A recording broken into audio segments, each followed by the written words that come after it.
আসসালামু আলাইকুম। পানির বর্তমান লেভেল হচ্ছে এটা, এবং এই আমি যে সড়কের কাছে মানে রাস্তার কাছে ওইটা হচ্ছে অনেক উঁচু, মানে এটা যদি ডুবে তাইলে সারা সিলেট শহর ডুবতে হবে, এরকম একটা অবস্থা। কিন্তু উপশহর থেকে শুরু করে অন্যান্য যেই জায়গাগুলো আছে শহরের, এগুলো কিন্তু ডুবানো। এবং আপনারা দেখেন সুরমা নদীর যেই একদম অবস্থা, ঢলে। আল্লাহ তাআলা হেফাজত করুক। অনেক মানুষ পানিবন্দী। আসলে দীর্ঘদিন ধরে এই নদীগুলো খনন করা হয় না, এই কারণে অনেক প্রবলেম আর কি।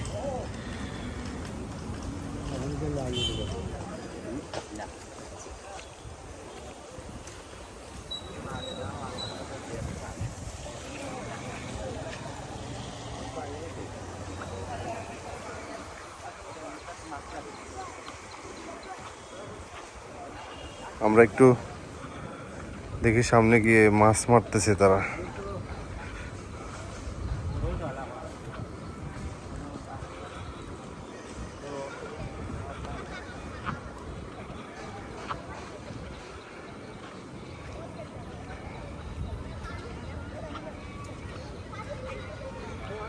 একদম নদীর কিনারে চলে আসলাম।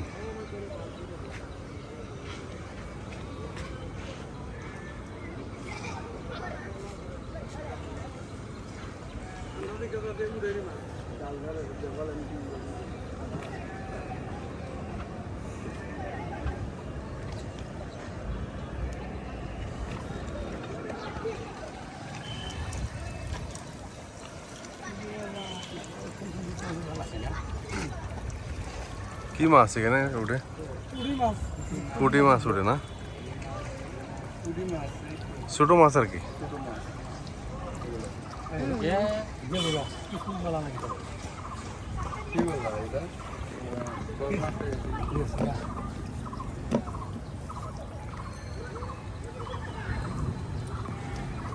এই আর কি অবস্থা, পরিস্থিতি আসলে।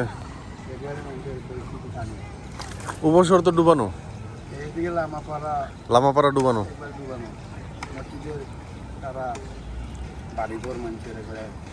এদিকে ওই যে আপনার নবাব রোডের যে পিছনের এলাকাটা তো ডুবানো না?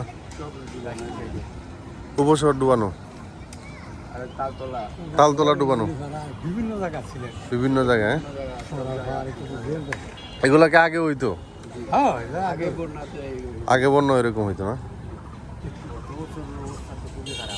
2022-এর বন্যাতে তো অবস্থা খারাপ আছে।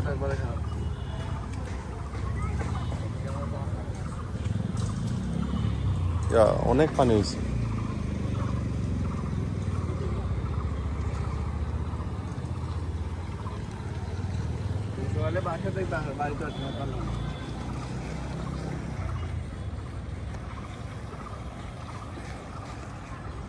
ওই যে কাজীর বাজার ব্রিজ দেখা যায়।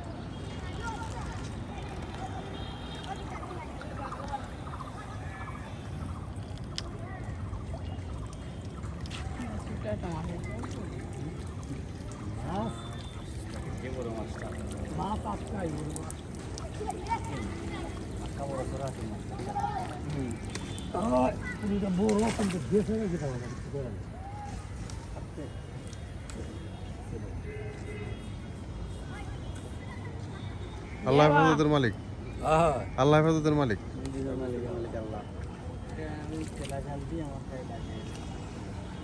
মানুষের কি পরিশ্রম, কষ্ট হইতেছে।